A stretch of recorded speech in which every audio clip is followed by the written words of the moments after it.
सीधा वीडियो की तरफ।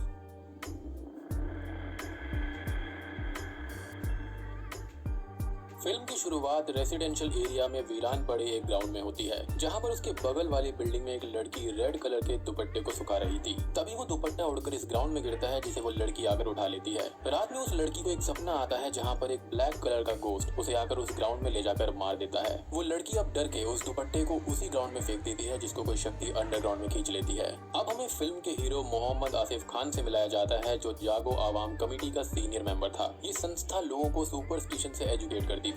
यहाँ पर आसिफ खान जो था वो एक रैशनलिस्ट था और वो भूत प्रेतों में विश्वास नहीं करता। खैर वो एक लेडी को एक ढोंगी बाबा से भी बचाता है और बाद में हम उसकी हिंदू वाइफ रश्मि और उसके भाई के बेटे शान खान से मिलते हैं। रश्मि के फादर ने उससे रिश्ते खत्म कर दिए थे, एज उसने इंटर रिलीजन लव मैरिज करी थी। अब रश्मि की माँ उसको उनके घर बुलाती है for their 25th marriage anniversary. आधे टाइम उस ग्राउंड के सामने आसिफ और रश्मि का एक छोटा सा कार एक्सीडेंट भी हो जाता है। घर पर रश्मि के फादर सचिन इनको वेलकम नहीं करते, पर रश्मि की माँ रत्ना, उसका भाई दीपक और उसकी वाइफ अश्विनी इनका ठीक से वेलकम करते हैं। नेक्स्ट डे लोकेलिटी के बच्चे क्रिकेट खेलने के लिए रेडी होते हैं, पर उनका ग्राउंड ऑक्यूपाइड था, जिसके चलते आसिफ सभी बच्चों को लेकर उस हॉन्टेड ग्राउंड पर चला जाता है और बच्चों को ये कन्विंस करता है कि ये हॉन्टेड नहीं है। वो ग्राउंड के अंदर स्टंप्स को लगाता है तो वो नीचे ग्राउंड में बरी की गई एक बॉडी के हाथ पर लग जाती है और तभी मौसम भी अचानक बिगड़ जाता है, काले बादल छाने लगते हैं। इससे बच्चे डर कर भाग जाते हैं। अब उस स्टंप्स पर खून के निशान थे, जिसे आसिफ घर के लगे हुए लेमन ग्रास प्लांट पर क्लीन करता है। हम ग्रास को म्यूटेट होते हुए देखते हैं, मीनिंग कि वो प्लांट अब कर्स्ड हो गया था।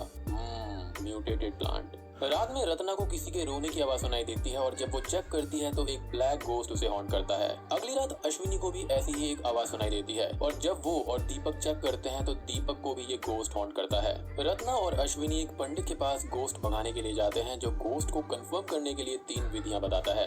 सबसे पहली विधि ये थी कि रंगोली के बीच में 3 आंख वाले नारियल को रखना होगा। यदि नारियल अपने आप घूमने लग गया तो घर के अंदर गोस्ट है। दूसरी विधि में एक भूखी गाय को घर में खाना खिलाना होगा। यदि वो गाय बिना खाए घर से भाग जाती है तो घर के अंदर गोस्ट है। तीसरी और आखिरी विधि ये थी कि घर के सारी लाइट्स को ऑफ करके एक दिए के सामने फैमिली मेंबर का एक ब्लड ड्रॉप डालना होगा। यदि कोई आकर उस ड्रॉप को लिक कर लेता है तो घर के अंदर गोस्ट है। रत्ना और अश्विनी ये तीनों काम करते हैं और एंड में ये पता चलता है कि एक ब्लैक गोस्ट आकर ब्लड ड्रॉप को लिक कर देता है। अब यहाँ पर गोस्ट वाली बात कंफर्म हो जाती है, जिससे ये दोनों ही डर जाते हैं। अब इस हिंदू पंडित को गोस्ट भगाने का कोई भी उपाय मालूम नहीं था, तो रत्ना एक मुस्लिम पीर बाबा को फोन करती है। अगले दिन आसिफ रश्मि के डैड सचिन को इम्प्रेस करने के लिए उसी लेमन ग्रास से टी बनाता है, जिसको सचिन शुगर वाला टी कहकर नहीं पीता, एज इन उसे डायबिटीज थी। अब आसिफ उस टी को पी जाता है, जिसके तुरंत बाद ही वो ब्लैक गोस्ट उसको पजेस कर लेती है। आसिफ उस ग्राउंड पर भागता हुआ जाता है और वहाँ की मिट्टी को हटाते हुए रोने लगता है। अगले दिन सभी फैमिली मेंबर शॉपिंग के लिए एक मॉल में जाते हैं। एक रेड साड़ी को देखकर आसिफ नारी जैसा बिहेव करने लगता है। उसे अब गोस्ट ने पजेस कर लिया था।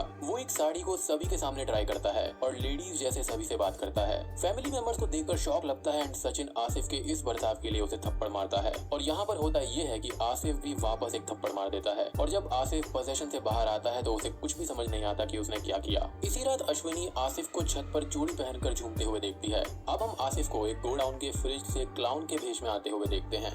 Wait a second, Pennywise, is that you? खैर यहाँ पर आसिफ खुद को लक्ष्मी कहता है और वो पंकज नाम के एक बंदे को मार डालता है। अगले दिन डिनर पर सभी फैमिली मेंबर्स आसिफ को उसके अजीब बिहेवियर पर कन्फ्रंट करते हैं, तो गोस्ट अब सामने आता है। यहाँ पर उसके अंदर 3 भूतों की आत्मा थी। एक वॉयलेंट ट्रांसजेंडर वुमेन थी जो कि अपने आप को लक्ष्मी कहती है, एक मिडिल एज्ड मुस्लिम मैन जो कि खुद को अब्दुल बोलता है और तीसरा गोस्ट एक मेंटली डिसेबल्ड बॉय चिंटू का था। उसके बाद हम लक्ष्मी को एक होटल में देखते हैं, जो अंगद और उसकी गर्लफ्रेंड को हॉन्ट करता है और बाद में अंगद को भी मार डालता है। रश्मि की फैमिली अब आसिफ को ट्रिक करके उसे एक दरगाह पर ले जाते हैं, जहाँ पर रत्ना का पीर बाबा था।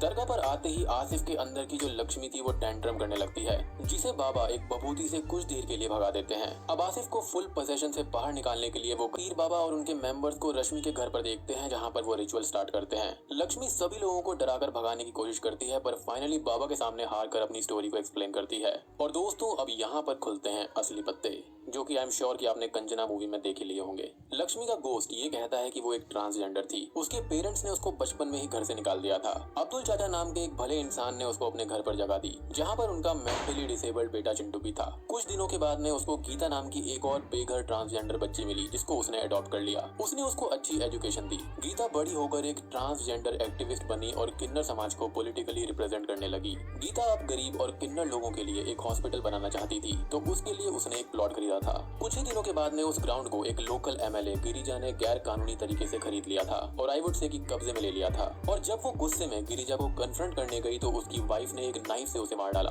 गिरिजा के भाई अंगद, उसके असिस्टेंट पंकज और गिरिजा ने तीनों ने मिलकर अब्दुल चाचा और चिंटू को भी मार डाला था और उन तीनों की बॉडी को उसी ग्राउंड में दफना दिया था।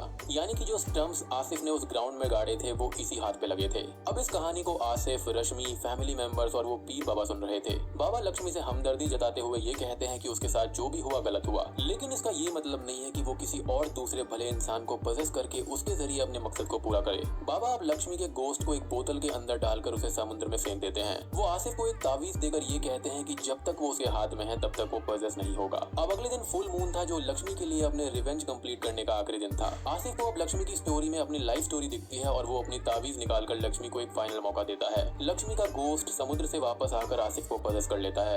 इधर गिरिजा को भी उसके भाई और उसके असिस्टेंट के मौत के बारे में पता चल जाता है। वो भी अब एक हिंदू बाबा को कंसल्ट करता है तो वो बाबा उन तीनों की बॉडी को समुद्र के किनारे जलाने का सुझाव देता है। जैसे ही गिरिजा अपने लोगों के साथ में उनको जलाने लगता है तभी लक्ष्मी वहाँ पर आकर सबको मार डालती है और वो गिरिजा की वाइफ को भी मार देती है। गिरिजा अब भागकर दुर्गा माता के मंदिर में छुपता है जहाँ पर अपेरेंटली गोस्ट नहीं आ सकते थे। आसिफ अब लक्ष्मी की मदद करते हुए पोजेशन से बाहर आता है और गिरिजा पर हमला करके उसे मंदिर से बाहर फेंक देता है और यहाँ पर फाइनली लक्ष्मी गिरिजा को मार डालती है। कुछ महीनों के बाद में आसिफ गीता का हॉस्पिटल बनाता है और गीता इलेक्शन के लिए कॉन्टेस्ट भी करती है। फाइनल सीन में हम ये देखते हैं कि लक्ष्मी का गोश्त आसिफ के अंदर ही था और जब भी उसे मदद चाहिए होगी तब वो बाहर आ सकती है और बूम, फिल्म यहीं पर खत्म हो जाती है। तो दोस्तों ये थी